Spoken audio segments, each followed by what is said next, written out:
नमस्कार, मैं प्रद्युमन जोशीला आज के इस वीडियो में बात करने जा रहा हूं। हरियाणा में एक नेता का परिवार ऐसा है जिसने उस हलके के जो मूल उनकी पार्टी के नेता हैं, उनका कहीं ना कहीं हक मारने का काम किया है और लगातार कर रहा है। वो नेता जो अपनी पार्टी में राष्ट्रीय स्तर पर बहुत बड़े पद पर है, जिसकी राष्ट्रीय स्तर पर तूती बोल रही है पार्टी में, लेकिन अपने मूल घरी जिले को छोड़ करके दूसरे जिले की एक विधानसभा सीट पर पिछले 5 योजना से लगातार चुनाव उनका परिवार लड़ रहा है, जिससे उस हलके के जो मूल बाशिंदे हैं उनको टिकट का तय भी नहीं मिल पा रहा। आगे विस्तार से हम इस विषय पर आपको बताएंगे। उससे पहले आप सभी दर्शकों से अनुरोध है कि आप YouTube पर हमारे चैनल को सब्सक्राइब करें, बेल आइकन घंटी का बटन अवश्य दबाएं, YouTube पर हमारे चैनल को ज्वाइन अवश्य करें ताकि आपका हमें सहयोग मिलता रहे। वीडियो को ज्यादा से ज्यादा शेयर करें, अपने कमेंट्स अवश्य लिखें। देश और प्रदेश की राजनीति से संबंधित कोई भी बात आपके दिमाग में हो वो भी आप हम तक बता सकते हैं। तो आज मैं जिस नेता की चर्चा आपके बीच में कर रहा हूं, जिस विधानसभा क्षेत्र की चर्चा कर रहा हूं, वो विधानसभा क्षेत्र है हरियाणा प्रदेश का कैथल विधानसभा क्षेत्र। और जिस नेता का मैं जिक्र कर रहा हूं वो नेता है रणदीप सिंह सुरजेवाला और उनका परिवार। जी हां, परिसीमन से पहले जो ये परिसीमन हुआ, इससे पहले 2005 के विधानसभा चुनाव में 2 पिता पुत्रों की ऐसी जोड़ी प्रदेश की विधानसभा में बैठी थी, जिनमें एक चौधरी भजनलाल और चंद्रमोहन जो आदमपुर और पंचकुला कालका,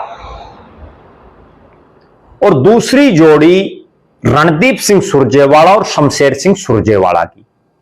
रणदीप सिंह सुरजेवाला नरवाणा से विधायक, जो उनका मूल हलका है, मूल गांव जिसमें है उनका सुरजाखेड़ा गांव नरवाणा विधानसभा क्षेत्र में जींद जिले में पड़ता है। और शमशेर सिंह सुरजेवाला ने उस समय चुनाव लड़ा कैथल से। 2005 में ऐसा पांव कैथल की सरजमी पर शमशेर सिंह सुरजेवाला ने रखा, उसके बाद लगातार के सारे चुनाव में केवल सुरजेवाला परिवार ही यहां से कांग्रेस का प्रत्याशी बन रहा है, जिससे जो कैथल विधानसभा क्षेत्र के मूल बाशिंदे हैं, चाहे वो शहर के हों या गांव के हों, उनको कहीं ना कहीं यहां टिकट ना मिलने से उनका हक मारा जा रहा है। अब मैं बताता हूं आपको सिलसिलेवार तरीके से। शमशेर सिंह सुरजेवाला और रणदीप सिंह सुरजेवाला नरवाणा हलके की राजनीति करते थे, नरवाणा से चुनाव लड़ते थे। 2005 में ऐसा चुनाव हुआ जब उस समय के तत्कालीन मुख्यमंत्री चौधरी ओम प्रकाश चौटाला को रणदीप सिंह सुरजेवाला ने नरवाणा में चुनाव हरा दिया।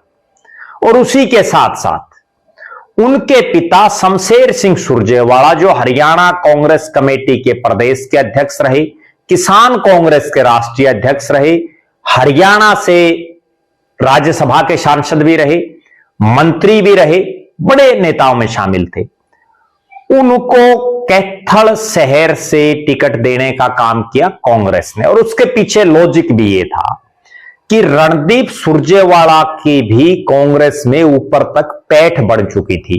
क्यों? क्योंकि वो युवा कांग्रेस के राष्ट्रीय अध्यक्ष रहे थे, और युवा कांग्रेस के राष्ट्रीय अध्यक्ष होने के नाते उन्होंने देश और प्रदेश में अपना एक अच्छा खासा वजूद बढ़ा लिया था। और उससे भी बड़ी बात, गांधी नेहरू परिवार और कांग्रेस के आला नेतृत्व के सामने उनके बहुत बढ़िया नंबर उस समय थे, जिसकी वजह से दोनों पिता पुत्रों को टिकट मिली। लेकिन टिकट मिल गई, शमशेर सिंह सुरजेवाला भी जीत गई। कांग्रेस की हवा थी, 67 सीटें थी आई। उसके बाद इस परिवार का कैथल से ही मोह हो गया। 2009 में जब परिसीमन हो गया, उसके बाद नरवाना एससी रिजर्व सीट बन गई। और फिर रणदीप सिंह सुरजेवाला ने अपने पिता शमशेर सिंह सुरजेवाला की सीट पर, जो उस समय सिटिंग विधायक थे, वहां से चुनाव लड़ना शुरू किया। यह भी मैं एक बड़ी गौर करने वाली बात बताऊं, 2005 में भले ही शमशेर सिंह सुरजेवाला भी विधायक हों, लेकिन तब मंत्री बनाया गया रणदीप सिंह सुरजेवाला। फिर 2009 आया, कैथल से रणदीप सुरजेवाला ने चुनाव लड़ा, विधायक बने। और विधायक बनने के बाद रणदीप सिंह सुरजेवाला को फिर से हुड्डा साहब की सरकार में बड़ा पावरफुल मंत्री बनाया गया। 2014 का चुनाव आया, रणदीप सिंह सुरजेवाला फिर से कांग्रेस के प्रत्याशी बने और चुनाव जीत गए। 2019 का चुनाव आया, रणदीप सिंह सुरजेवाला फिर से कांग्रेस के प्रत्याशी बने, लेकिन चुनाव हार गए लीलाराम गुर्जर की टक्कर में। 2024 आया, सुरजेवाला परिवार की तीसरी पीढ़ी के रूप में आदित्य सुरजेवाला ने चुनाव लड़ा और वो विधायक बन गए। यहां मैं दो बातें और बताऊंगा, जिससे आपको अंदाजा लगेगा कि यह परिवार कैथल की ही राजनीति क्यों कर रहा है। रणदीप सिंह सुरजेवाला को जनवरी 2019 में जब जींद का उपचुनाव हुआ, उस समय वो राष्ट्रीय प्रवक्ता थे पार्टी के। उनको पार्टी ने उनके घरी जिले जींद शहर की सीट से टिकट दे दी और बुरी तरह से हारे, तीसरे नंबर पर रहे। फिर 2019 का जब चुनाव आया, उसकी तरफ मुंह करके भी नहीं देखा रणदीप सिंह सुरजेवाला ने, ना 2024 में मुंह करके देखा।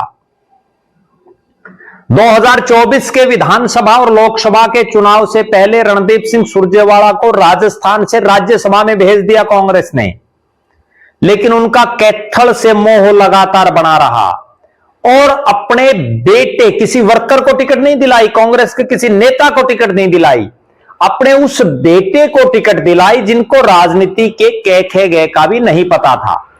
उससे पहले वो सक्रिय ही नहीं थे। तो बहरहाल जब उनको टिकट दिलाई गई, तो उसके बाद सुरजेवाला परिवार की तीसरी पीढ़ी 5 चुनाव से वहां लगातार चुनाव लड़ रही है। वो हारे भी हैं, जीते भी हैं। मुख्य जो बात है आज के वीडियो की वो ये है कि आखिर भले ही रणदीप सुरजेवाला की घरी जो सीट है नरवाना, वो एससी रिजर्व हो गई, लेकिन उसके बाद उनके मूल जिले में 4 विधानसभा और भी हैं। उनको साथ लगती उचाना की सीट, जिसमें नरवाना के गांव भी आए हैं, परिसीमन के बाद नरवाना उचाना एक ही सिस्टम है, सारा जो है सिस्टम मिलता है नरवाना उचाना का। नरवाना जैसे ही खत्म होता आगे उचाना हल्का शुरू हो जाता है। तो इस उचाना से भी वो ट्राई कर सकते थे, और वो तब जब वहां का सबसे ताकतवर राजनीतिक परिवार चौधरी बीरेंद्र सिंह का परिवार कांग्रेस को छोड़ चुका था। वहां तो टिकट लेने वाला नहीं था कांग्रेस का कोई, जिनको टिकट मिली उनको मुट्ठी भर वोट मिले। मैं बात कर रहा हूं 2019 के चुनाव की, 2014 के चुनाव की। तब क्यों नहीं रणदीप सिंह सुरजेवाला उचाना में शिफ्ट हुए। उसके बाद जींद की जिस सीट से आप पहले चुनाव लड़ चुके हैं, आपका पहला हक तो यह था कि आप 2019 में भी वहीं से लड़ते। कैथल से भी तो आप हार गए। मेरे पास कैथल विधानसभा क्षेत्र से कांग्रेस के जो बड़े नेता हैं उनके भी फोन आ रहे हैं, और वो ये कह रहे हैं कि रणदीप सुरजेवाला और शमशेर सिंह सुरजेवाला के कैथल में राजनीति में एक्टिव होने के बाद हमारी तो सबसे बड़ी जो उम्मीद टिकट की होती है वो टूट चुकी है, खत्म हो चुकी है। क्यों? क्योंकि हम चाहे कितनी मेहनत कर लें, आदित्य सुरजेवाला को जो टिकट मिली है उनसे ज्यादा मेहनत को तो यहां के बहुत से कांग्रेसियों ने की थी। लेकिन हमारी टिकट इसलिए कट जाती है क्योंकि रणदीप सिंह सुरजेवाला राष्ट्रीय राजनीति में बड़ा नाम हो गए हैं। वो जिसे चाहे उसको दिला देते हैं और वो अपने परिवार के इतर सोचते नहीं। वरना 2005 से पहले के जो चुनाव हुए उसमें यहां कांग्रेस अक्सर यहां के लोकल नेताओं को ही टिकट देती थी। बहुत गंभीर और सोचने का विषय है और रणदीप सिंह सुरजेवाला जी को भी यह चीज सोचनी चाहिए कि पहले आपके पिता लड़े, फिर आप लड़ रहे हो, आप राज्यसभा चले गए तो आपके बेटे आ गए, तो जो कैथल के मूल बाशिंदे हैं वो कहां जाएंगे? कहीं आप उनका हक तो नहीं मार रहे? आपका इस पर क्या विचार है? आप भी अपनी राय जरूर दें। आप लगातार हमारे साथ बने रहें। हमारे फेसबुक पेज को लाइक और फॉलो करें, यूट्यूब पर चैनल को सब्सक्राइब करें, बेल आइकन घंटी का बटन अवश्य दबाएं, यूट्यूब पर हमारे चैनल को ज्वाइन अवश्य करें ताकि आपका हमें सहयोग मिलता रहे। वीडियो को ज्यादा से ज्यादा शेयर करें, अपने कमेंट्स अवश्य लिखें। बहुत बहुत धन्यवाद। आपका अपना प्रद्युमन जोशीला।